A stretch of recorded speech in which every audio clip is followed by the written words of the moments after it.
فضائی بمباری سے غازہ کو کھنڈر بنانے کے بعد زمینی جارحیت کی تیاری، ٹینک، توپ خانے اور جدید اسلحے سے لیس ہزاروں فوجی پیش قدمی کے منتظر۔ غازہ کو باہر سے دیکھا، اب اندر جا کر دیکھیں گے، اسرائیلی وزیر دفاع اور فوج نے کھلی دھمکی دے دی۔ امریکہ نے بھی بختربند گاڑیوں اور اسلحے کی کھیپ تل ابیب پہنچا دی۔ اسرائیلی فوج نے مغربی کنارے میں بھی فلسطینیوں کے گھروں کو چوکیوں میں بدلنا شروع کر دیا۔ پناہ گزین کیمپ میں فائرنگ کے 7 فلسطینی شہید، 25 زخمی۔ عالمی امن کی اپیلیں کسی کام نہ آئیں، نہتے فلسطینیوں پر اسرائیل کی 13ویں روز بھی بارود کی برسات۔ ایک ہی دن میں مزید 433 فلسطینی شہید، تعداد 3785 ہو گئی۔ 1524 بچے، 1000 خواتین اور 120 بزرگ شامل۔ 13000 زخمیوں میں سینکڑوں افراد زندگی اور موت کی کشمکش میں مبتلا۔ اسرائیل کا حماس کی کارروائی میں 1400 اموات کا اعتراف، 203 افراد یرغمال بنانے کی تصدیق۔ لبنانی مزاحمتی تنظیم حزب اللہ کا 3 اسرائیلی فوجی ٹھکانوں پر حملہ، ٹینک اور جاسوسی کے آلات تباہ کر دیے۔ حملوں میں اسرائیلی فوج کو بھاری جانی اور مالی نقصان پہنچا۔ حزب اللہ نے اسرائیلی فوج کے گلیلی ڈویژن کو نشانہ بنانے اور ڈرون کو تباہ کرنے کی ویڈیو جاری کر دی۔ عالمی طاقتیں مظلوم کا غم بانٹنے کے بجائے ظالم کا حوصلہ بڑھانے لگیں۔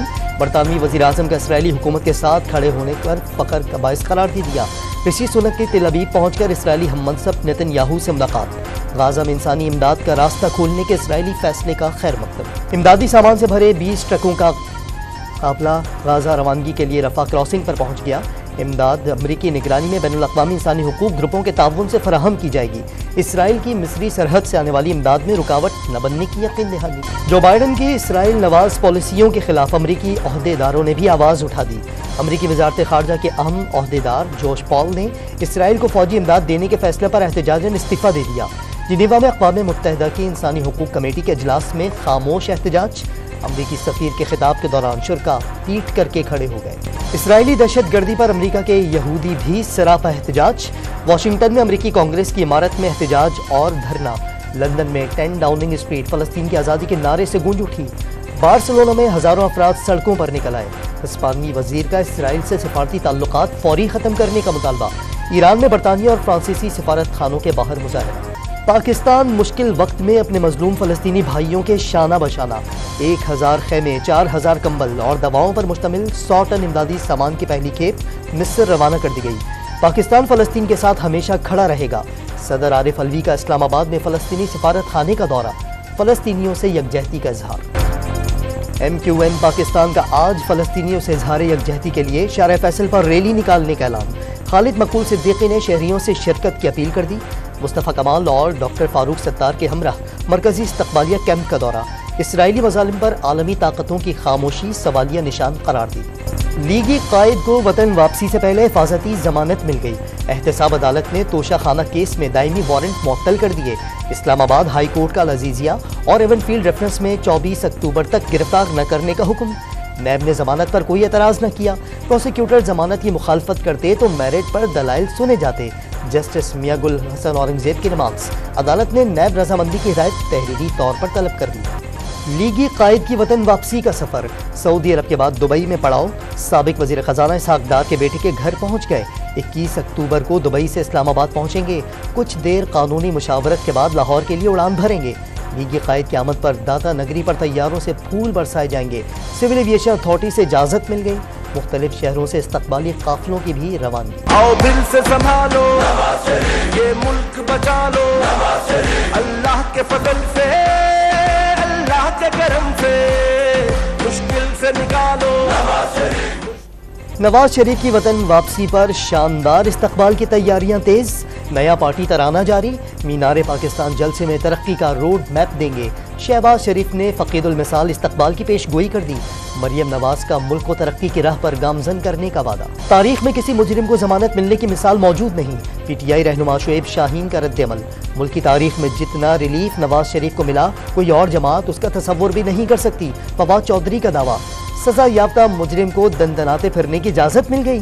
دوسروں کو لاڈلا کہنے والا آج خود لاڈلا ہو گیا۔ مونس الہی نے بھی طنز کے تیر چلا دیے۔ 20,000 پولیس اہلکاروں کی ڈیوٹی سے نواز شریف کا جلسہ ہو ہی جائے گا۔ فیصل کریم کنڈی کا طنز، آئین میں کہاں لکھا ہے ایک شخص کی سلیکشن کے لیے انتخابات روکے رکھے جائیں؟ پیپلز پارٹی سیکرٹری اطلاعات کا سوال۔ PTI چیئرمین کو سہولیات کی فراہمی سے متعلق درخواست پر اڈیالہ جیل کے سپرنٹینڈنٹ کو نوٹس۔ عدالت کے تحریری فیصلے تک سابق وزیر اعظم کو سائیکل کی فراہمی روک دی گئی۔ سائفر کیس میں جیل ٹرائل کے خلاف درخواست پر اسلام آباد ہائی کورٹ نے تحریری فیصلہ جاری کر دیا۔ نگراں وزیر اعظم انوار الحق کاکڑ کی بیجنگ میں چینی صدر شی جن پنگ سے ملاقات۔ وزیر اعظم نے سی پیک منصوبے کو درپیش چیلنجز سے نمٹنے کا بہترین ذریعہ قرار دے دیا۔ دوستی سے 1 انچ بھی پیچھے نہ ہٹنے کے عزم کا اعادہ۔ چینی صدر نے پاکستان سے کئی شعبوں میں تعاون کے فروغ کی خواہش ظاہر کر دی۔ پاک فضائیہ کے شاہین ہر چیلنج سے نمٹنے کے لیے تیار۔ Army chief general Asim Munir کا 14 ملکی فضائی مشقوں انڈس شیلڈ 2023 کا معائنہ۔ مشترکہ مہارت کے مظاہرے کی تعریف۔ تاریخ ساز مشقوں میں شریک ممالک سے فضائی تعاون کو فروغ ملے گا۔ Joint chiefs of staff committee general Sahir Shamshad Mirza کا بھی ایئر بیس کا دورہ۔ Air power centre of excellence کی کاوشوں کی بھی تعریف۔ شمالی اور جنوبی وزیرستان میں فورسز سے جھڑپوں میں دہشت گرد سرغنہ حضرت زمان اور خاروے سمیت 6 دہشت گرد مارے گئے۔ ISPR کے مطابق 18 اور 19 اکتوبر کو آپریشن کے دوران بہادری سے لڑتے ہوئے لانس نائک سمیت پاک فوج کے 3 اہلکار بھی شہید۔ 16 اکتوبر کو وطن پر قربان سپاہی ساجد اعظم فوجی اعزاز کے ساتھ نکیال میں خاک کے سپرد۔ نگراں سندھ حکومت کا نواب شاہ کے گاؤں جلبانی میں جام حق 4 افراد کے لواحقین کو 80 لاکھ فی کس، زخمیوں کو 20-20 لاکھ روپے امداد دینے کا اعلان۔ جام حق افراد کے بچوں کی تعلیم بھی حکومت کے ذمے۔ وزیر داخلہ حارث نواز نے مرنے والوں کو شہید کہنا بھی جائز قرار دے دیا۔ بھارت سے ہار کے بعد مشن ورلڈ کپ کا ایک اور چیلنج۔ شاہین آج دوپہر 1:30 بجے بنگلورو میں کینگروز سے ٹکرائیں گے۔ فخر زمان انجری کے باعث دستیاب نہیں۔ ٹیم میں شاداب کی جگہ اسامہ میر کی شمولیت بھی متوقع۔ چلتے چلتے گاڑی رک گئی تھی، اب پیٹرول سستا ہو گیا ہے، گاڑی دوبارہ چلے گی۔ بالر حسن علی بہترین پرفارمنس کے لیے پرعزم۔ آسٹریلوی کپتان پیٹ کمنز نے پاکستان ٹیم سے اچھے مقابلے کی توقع ظاہر کر دی۔ آسٹریلیا کو شکست دے کر قومی ٹیم ورلڈ کپ میں کم بیک کرے گی، ورلڈ کپ بھی جیتے گی۔ پاکستان کی ویمن اور ڈومیسٹک کرکٹرز کا قومی ٹیم کے لیے نیک خواہشات کا پیغام۔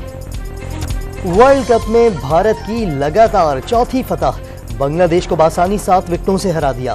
257 رنز کا ہدف 41ویں اوور میں پورا کر لیا۔ وراٹ کوہلی کی شاندار سنچری، شبھمن گل نے 53 اور روہت شرما نے 48 رنز بنائے۔ اور لاہور کی گیریزن یونیورسٹی میں سی پیک منصوبے کو 10 سال مکمل ہونے پر مصوری کی شاندار نمائش۔ اورنج ٹرین ڈیم کی تعمیر اور بیلٹ اینڈ روڈ کی عکاسی، طلبہ نے منصوبہ معاشی مضبوطی کا ضامن قرار دے دیا۔